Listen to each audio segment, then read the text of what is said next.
नमस्कार साथियों, स्वागत है आप सभी का आपके अपने इस YouTube चैनल पर जिसका नाम है जीएस बूस्टर बाय अनूप और मैं हूं अनूप उपाध्याय। साथियों, नेपाल में एक मंदिर के बाहर शुरू हुआ विवाद कुछ घंटों में भीड़ और सुरक्षा बलों के भिड़ंत में बदल गया। फिर हिंसा कई इलाकों तक फैल गई और पूरी कहानी के बीच एक नाम सामने आया, इलियास मंसूरी। आरोप है कि सीमावर्ती इलाकों में सक्रिय कुछ धार्मिक नेटवर्क और भारत से होने वाली आवाजाही ने इस तनाव को बढ़ाने में भूमिका निभाई। लेकिन कहानी में एक बड़ा ट्विस्ट है। नेपाल की सुरक्षा एजेंसियां खुद कह रही है कि भारत से जुड़े किसी व्यक्ति या संगठन के इस हिंसा में शामिल होने का अभी तक कोई ठोस सबूत नहीं मिला है। तो फिर सवाल उठता है कि अगर सबूत नहीं है तो इलियास मंसूरी का नाम जांच में क्यों बार बार आ रहा है। और ठीक इसी समय भारत और नेपाल के गृह मंत्रालय के बड़े अधिकारी देहरादून में आमने सामने क्यों बैठ रहे हैं। क्यों एजेंडे में है धार्मिक कट्टरपंथ, तीसरे देश के नागरिक, ड्रग्स, हथियार, नकली करेंसी और सीमा पार अपराध। क्या यह सिर्फ एक स्थानीय सांप्रदायिक विवाद था या नेपाल के हिंसा ने भारत नेपाल की खुली सीमा से जुड़े किसी बड़े सिक्योरिटी गैप को उजागर कर दिया है। आज की इस कहानी में आरोपों पर ही केवल चर्चा नहीं होगी, बल्कि उन आरोपों के पीछे मौजूद तथ्यों, सवालों और सबूतों के ऊपर भी हम परत दर परत पड़ताल करेंगे। साथियों, चैनल पर पहली बार है तो चैनल को सब्सक्राइब करके बेल आइकन दबा दीजिए कि यहां आने वाले हर वीडियो का नोटिफिकेशन आप सभी को टाइम पर मिल सके। वीडियो को अंत तक बहुत ध्यान से सुनिएगा, देखिएगा और फिर अपने विचारों को कमेंट के माध्यम से हम तक अवश्य पहुंचाइएगा। वीडियो पसंद आए तो लाइक के साथ साथ ज्यादा से ज्यादा शेयर भी कीजिएगा। तो आज का टॉपिक आपके स्क्रीन पर है, नेपाल में भारत से गए मौलाना ने भड़काया दंगा। साथियों, 26 जुलाई 2026 की शाम, देवानगंज की वह रात, नेपाल के सुनसरी जिले में, जिस पर कि हमने कई सारे वीडियोस पहले भी बनाया है। सुनसरी जिले के देवानगंज इलाके का माहौल सामान्य था। शिवाला मंदिर परिसर में बोल बम यात्रा की तैयारी चल रही थी। करीब 20 से 25 हिंदू युवक डीजे सिस्टम तैयार कर रहे थे। तभी वहां करीब 25 से 30 मुस्लिम युवक पहुंचे, डीजे बंद कराने को कहा। पहली नजर में एक स्थानीय विवाद लगा, लेकिन इलाके में पहले से मौजूद तनाव ने इस छोटी सी कहासुनी को ज्यादा संवेदनशील बना दिया। रिपोर्ट में धार्मिक झंडे को लेकर पुराने विवाद और इलाके के कुछ संवेदनशील स्थानों के नाम को लेकर भी मौजूद असंतोष उल्लेखित है। कुछ ही देर में कहासुनी, डीजे में तोड़फोड़ हुई, फिर दोनों पक्षों के बीच झड़प शुरू हुआ, लेकिन असली खतरा अभी सामने आना बाकी था। रात बढ़ने के साथ साथ भीड़ बढ़ती गई। करीब 200 लोग मौके पर जमा हो गए। बिजली गुल थी। सुरक्षा बलों ने स्थिति संभालने की कोशिश की, लेकिन भीड़ ने सुरक्षा घेरने का जो है वो प्रयास किया। और उसके बाद जो हुआ, उसने इस घटना को एक सामान्य स्थानीय विवाद से कहीं आगे पहुंचा दिया। नेपाल पुलिस ने 3 राउंड और सशस्त्र पुलिस बल ने 22 राउंड गोलियां चलाई। कुल 25 राउंड गोलियां चली। अब सवाल सिर्फ ये नहीं था कि विवाद किस बात पर शुरू हुआ। सवाल ये था कि क्या प्रशासन को पहले से तनाव की जानकारी थी। अगर थी तो इतने बड़ी भीड़ वहां कैसे पहुंची, और अगर स्थिति बिगड़ने की आशंका थी तो उसे रोकने के लिए पहले से पर्याप्त सुरक्षा इंतजाम क्यों नहीं किए गए थे। यही सवाल बाद में तैयार की गई प्रारंभिक अध्ययन रिपोर्ट के केंद्र में आ गया। लेकिन इस घटना की कहानी यहीं खत्म नहीं हुई, क्योंकि अगले कुछ दिनों में तनाव देवानगंज से निकलकर आसपास के कई इलाकों में पहुंच गया था और यहीं से एक स्थानीय विवाद ने पूरे सुनसरी क्षेत्र को अपनी चपेट में लेना शुरू हुआ। सतत दीवानगंज की घटना के बाद सबसे बड़ा खतरा सड़क पे मौजूद भीड़ नहीं थी। सबसे बड़ा खतरा था सूचना का नियंत्रण खो देना। एक इलाके में हुई हिंसा की खबर दूसरे इलाके तक पहुंची, लेकिन उसके साथ सच कितना पहुंचा, अफवाह कितनी पहुंची, यह तय करना मुश्किल होता गया। नेपाल आजा के द्वारा उपलब्ध जो भी आंकड़े हैं, वहां प्रारंभिक अध्ययन रिपोर्ट के अनुसार अगले कुछ दिनों में तनाव हरिनगर, भोकराहा, नरसिंह, कोसी, इनरुवा, बोरजू, दुहबी, इटहरी जैसे इलाकों और बाजारों, बस्तियों में भी फैल गया। यानी अब मामला एक मंदिर परिसर का नहीं रहा, अब पूरा इलाका साइकोलॉजिकल फ्लैश पॉइंट बन चुका था। सोशल मीडिया पर अप्रमाणित खबरें और भड़काऊ बयान इस तनाव को लगातार हवा दे रहे थे, और यही किसी भी सामुदायिक संघर्ष का सबसे खतरनाक चरण होता है, क्योंकि जब लोगों का भरोसा आधिकारिक सूचना से ज्यादा सोशल मीडिया पोस्ट पर होने लगे, तब हर नई अफवाह एक संभावित घटना में बन जाती।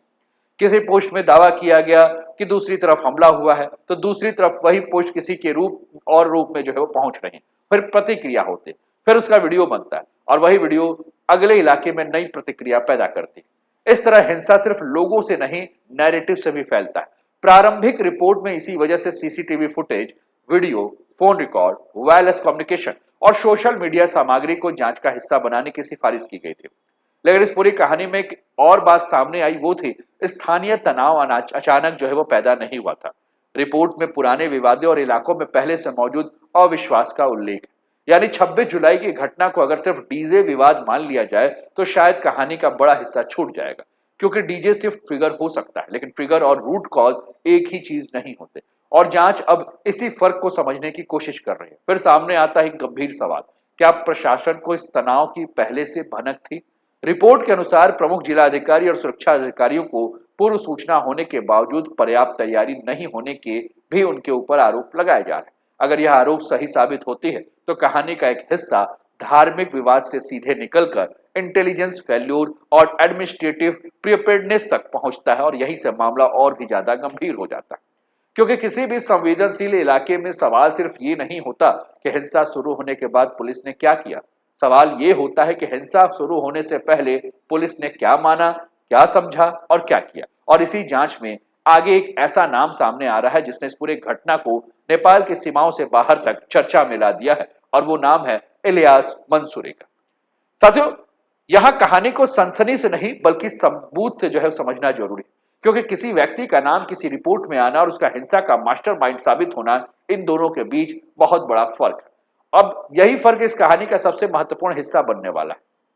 अब सवाल सिर्फ ये नहीं कि घटना के दौरान क्या हुआ, सबसे बड़ा सवाल यह है कि प्रशासन को पहले से अंदेशा था कि हालात बिगड़ सकते हैं। अगर प्रशासन को था तो स्थानीय प्रशासन और सुरक्षा एजेंसियों के बीच कोऑर्डिनेशन क्या पहले की तरह था? और असल परीक्षा जो है वो ये होती है कि पहले से तैयारी कितनी थी। और यहीं से आता है कमांड चेन का सवाल। आखिर उस समय निर्णय कौन ले रहा था, स्थानीय पुलिस कमांड, जिला प्रशासन या ऊपर से कोई और निर्देश दे रहा था? अगर स्थिति तेजी से बिगड़ रही थी तो बल प्रयोग का फैसला किस स्तर पर लिया गया? और इससे जुड़ा एक बेहद महत्वपूर्ण सवाल है, क्या नॉन लिथल ऑप्शन पर्याप्त रूप से इस्तेमाल किए गए थे? भीड़ को नियंत्रित करने के लिए चेतावनी दी गई थी, बैरिकेटिंग किया गया था, बातचीत किया गया, भीड़ को अलग किया गया, या अन्य कम घातक विकल्पों का इस्तेमाल कितना हुआ? और इसका जवाब जांच में बेहद अहम होगा। लेकिन इन सवालों का जवाब अभी किसी एक पक्ष के दावे से नहीं मिल सकता। इसलिए मांग उठ रही है कि पूरे घटनाक्रम की स्वतंत्र और निष्पक्ष जांच हो, जहां सिर्फ यह तय करने के लिए नहीं कि गलती किसकी थी, बल्कि यह पता लगाने के लिए कि पूर्व सूचना क्या थी, आदेश किसने दिए, सुरक्षा तैयारी कैसी थी, हालात उस मुकाम तक कैसे पहुंचे। तो सवाल सिर्फ घटना का नहीं, प्रशासनिक जवाबदेही का भी बन जाता है। साथियों, जब हम इलियास मंसूरी के बारे में अगर हम बात कर रहे हैं तो यहाँ दो अलग अलग बातें आती हैं। पहला, रिपोर्ट में नाम आना, और दूसरा, किसी व्यक्ति के खिलाफ आरोप साबित हो जाना। बताया जा रहा है कुछ रिपोर्टों में कि इलियास मंसूरी का नाम सामने आया, उसके साथ कथित तौर पे कुछ फोन कॉल्स का भी जिक्र किया गया, और यहीं से मामला गंभीर हो जाता है। किससे बात हुई, कब बात हुई, कितने देर बात हुई, और सबसे अहम, बातचीत का विषय क्या था? इन सवालों का जवाब सिर्फ अनुमान से नहीं बल्कि कॉल डिटेल रिकॉर्ड्स यानी कि सीडीआर और जरूरत पड़ने पर संबंधित डिजिटल साक्ष्यों की जांच से भी सामने आ सकता है। लेकिन यहाँ एक बेहद जरूरी सावधानी भी रखनी होगी। कॉल होना अपने आप में अपराध का सबूत नहीं। किसी व्यक्ति का किसी दूसरे व्यक्ति से संपर्क होना यह साबित नहीं करता है कि किसी हिंसा, साजिश या भड़काऊ गतिविधि में शामिल था। इसलिए इस मामले में तीन चीजों को अलग अलग देखना जरूरी है। पहला, आरोप क्या है? दूसरा, उस आरोप के समर्थन में सबूत क्या है? और तीसरा, जांच के बाद वास्तव में क्या साबित होता है। फिलहाल अगर सीडीआर के स्वतंत्र पुष्टि नहीं हुई, बातचीत के वास्तविक सामग्री सामंजस्य नहीं हुई, तो किसी जांच एजेंसी ने इन दावों की आधिकारिक अगर पुष्टि नहीं की तो इसे आरोप या जांच का कोण ही माना जाना चाहिए, अंतिम तथ्य नहीं। और शायद यही इस पूरे मामले का सबसे महत्वपूर्ण हिस्सा है, क्योंकि अगर जांच होती है तो सिर्फ ये नहीं देखा जाएगा कि इलियास मंसूरी ने किससे संपर्क किया था, यह भी देखना होगा कि उस संपर्क का घटना से वास्तविक संबंध था या नहीं। क्या कोई निर्देश दिए गए थे? क्या किसी तरह की योजना बनाने की बात हुई थी? साथियों, अब तक कहानी सुनसरी की हिंसा के इर्द गिर्द थी, लेकिन 19 अगस्त को सामने आई भारत नेपाल की बैठक की जानकारी इस कहानी को एक बिल्कुल अलग दिशा में ले जाती, क्योंकि दोनों देशों के अधिकारी सिर्फ हाल की हिंसा की बात करने के लिए नहीं बैठे थे। उनके सामने पूरी सीमा सुरक्षा का एक बड़ा ब्लूप्रिंट है।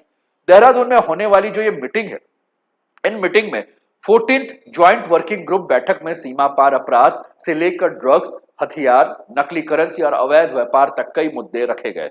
और यहाँ एक बात ध्यान देने वाली है कि अगर समस्या सिर्फ एक स्थानीय दंगा होती तो एजेंडा इतना बड़ा नहीं होता। इस बैठक की असली कहानी एक ऐसी सीमा को मैनेज करना है जहां सामान्य नागरिकों की आवाजाही और सिक्योरिटी रिस्क दोनों साथ साथ चलते हैं। भारत और नेपाल की सीमा की सबसे बड़ी विशेषता यह है कि यह कोई सीमा ऐसी नहीं है जहां व्यक्ति हर मूवमेंट को उसी तरह नियंत्रित किया जाए जैसे कि हेविली रेस्ट्रिक्टेड इंटरनेशनल बॉर्डर पर किया जाता है। लाखों लोग रोजमर्रा के सामाजिक और आर्थिक रिश्ते के कारण दोनों तरफ आते जाते रहते हैं और यही ओपननेस, यही खुली सीमा, यही ओपन बॉर्डर दोनों देशों की ताकत है। लेकिन सिक्योरिटी एजेंसी के लिए सबसे बड़ी चुनौती भी है, क्योंकि जब सामान्य मूवमेंट बहुत ज्यादा हो तब संदिग्ध मूवमेंट को अलग पहचानना आसान नहीं होता। और यहीं से अगला सवाल निकलता है, सीमा का खतरा सिर्फ कौन आ रहा है या नहीं से नहीं है, खतरा यह भी है कि कौन क्या लेकर आ रहा है, किस नेटवर्क से जुड़ा है और उसकी गतिविधि का पता सुरक्षा एजेंसियों को कितनी जल्दी चलता है। यही वजह है कि बैठक में ड्रग्स और आर्म ट्रैफिकिंग को भी प्रमुख मुद्दा बनाया गया। यानी कहानी अब एक घटना से निकलकर उस पूरी व्यवस्था तक पहुंच चुकी है जो ऐसी घटनाओं को रोकने की कोशिश करती है। साथियों, सीमा सुरक्षा की असली मुश्किल यहीं से शुरू जो है वो हो रही है, क्योंकि कई इलाकों में यह लोग रोजमर्रा के जिंदगी का हिस्सा है और इसी आवाजाही के चलते सुरक्षा में सेंध भी जो है वो एक बहुत बड़ी चुनौती बनी हुई। अगर नेपाल की किसी एजेंसी को किसी संदिग्ध व्यक्ति या गतिविधि की जानकारी मिलती है तो सूचना भारतीय एजेंसी तक कितनी तेजी से पहुंचती है, ये भी एक बहुत बड़ा सवाल है। अगर भारत की तरफ से कोई सस्पिशियस मूवमेंट सामने आता है तो नेपाल को इसकी जानकारी कितनी जल्दी मिलती है, ये भी एक बहुत बड़ा सवाल है, क्योंकि सीमा सुरक्षा में कई बार कुछ घंटे की देरी भी बड़ा फर्क पैदा कर देती है। लेकिन इंटेलिजेंस शेयरिंग के बाद दूसरा सवाल आता है, कार्यवाही कौन करेगा, और यहीं पे लोकल लेवल कोऑर्डिनेशन की भूमिका महत्वपूर्ण हो जाती है। नेपाल की तरफ चीफ डिस्ट्रिक्ट ऑफिसर और भारत की तरफ डिस्ट्रिक्ट मजिस्ट्रेट जैसे अधिकारी सीमा से जुड़े मामलों में कोऑर्डिनेशन करते हैं। वहीं नेपाल आर्म पुलिस फोर्स और भारत की सशस्त्र सीमा बल के बीच ऑपरेशन कोऑर्डिनेशन भी बहुत अहम जो है वो हो जाता है। तो सीमा की सुरक्षा सिर्फ दिल्ली और काठमांडू में तय नहीं होती, उसकी असली परीक्षा उन सीमावर्ती जिलों में होती है जहां किसी संदिग्ध गतिविधि की सूचना मिलने के बाद स्थानीय अधिकारियों को तुरंत फैसला लेना होता है। अब अगला प्रश्न यह है कि तीसरे देश के नागरिक के ऊपर इतनी ज्यादा नजर क्यों है। साथियों, अभी तक हमने भारत और नेपाल की सीमा की बात की, लेकिन बैठक के एजेंडे में एक ऐसा शब्द आया, वो था थर्ड कंट्री नेशनल, यानी ऐसे लोगों को जो ना भारत के नागरिक है, जो ना नेपाल के नागरिक है, उनके ऊपर सवाल उठाए। भारत और नेपाल की अपनी सीमा पर तीसरे देशों की नागरिकों की गतिविधि इतनी महत्वपूर्ण क्यों है, ये एक प्रश्न है। साथियों, खुली सीमा की व्यवस्था का इस्तेमाल सामान्य यात्री भी करते हैं, अवैध नेटवर्क भी। जब कोई व्यक्ति किसी तीसरे देश से आता है तो उसकी यात्रा का पूरा रूट, उसका उद्देश्य, उसका अंतिम डेस्टिनेशन सिक्योरिटी एजेंसी के लिए बहुत महत्वपूर्ण हो जाता है। इसलिए ऐसे लोगों के एंट्री और मूवमेंट पर विशेष चर्चा होने की उम्मीद है, लेकिन इसका अर्थ ये नहीं है कि हर विदेशी नागरिक संदिग्ध है। असल मुद्दा है रिस्क बेस्ड मॉनिटरिंग, यानी कि सामान्य यात्रियों को परेशान किया बिना उन मूवमेंट पर ध्यान देना जिनमें कुछ असामान्य दिखाई दे, और यहां इंटेलिजेंस शेयरिंग बहुत ज्यादा महत्वपूर्ण जो है वो हो जाते हैं। इसलिए कुल मिलाकर अगर हम बात करें साथियों, तो किसी सीमा की सुरक्षा को समझना है तो सिर्फ यह देखना काफी नहीं है कि वहां कितने जवान तैनात हैं, यह भी देखना पड़ता है कि उस सीमा से कौन कौन गुजर रहा है। भारत नेपाल की आगामी बैठक में ड्रग्स की तस्करी और हथियार, गोला बारूद का अवैध व्यापार भी एक बहुत महत्वपूर्ण मुद्दा बनने वाला है। क्यों? क्योंकि दोनों सीधे क्रिमिनल नेटवर्क से जुड़े और सिक्योरिटी कंसर्न के मुद्दे हैं। ड्रग्स का नेटवर्क सिर्फ एक व्यक्ति का नेटवर्क नहीं होता है, इसके पीछे सोर्स होता है, ट्रांसपोर्ट होता है, डिस्ट्रीब्यूशन होता है और आखिर में पैसा होता है। यानी एक छोटी सी सीमा चौकी पार दिखाई देने वाले मूवमेंट के पीछे कई स्तरों का नेटवर्क काम करता है। हथियारों के मामले में चुनौती और भी ज्यादा गंभीर हो जाती है, क्योंकि अवैध हथियार सिर्फ एक अपराध को अंजाम देने का इस्तेमाल नहीं होते, वे स्थानीय क्रिमिनल ग्रुप की क्षमता को भी बढ़ाते हैं। अगर किसी संवेदनशील इलाके में पहले से तनाव मौजूद हो और अगर वहां अवैध हथियार की उपलब्धता की स्थिति हो तो स्थिति और भी ज्यादा खतरनाक बन जाती है।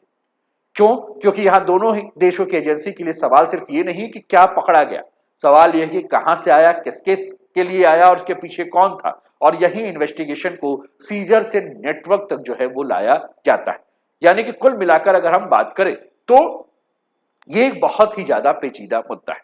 साथियों, अब असली बैठक जो है जिसमें भारत और नेपाल को क्या बदलना चाहिए, जिसके ऊपर चर्चा हो रही है, भारत नेपाल क्या बदलना चाहते हैं, इन पर जो अगर मीटिंग के में अगर हम बात करें तो कुल मिलाकर जो बातें हो रही हो सिर्फ बैठक करना और चिंता जताना काफी नहीं है।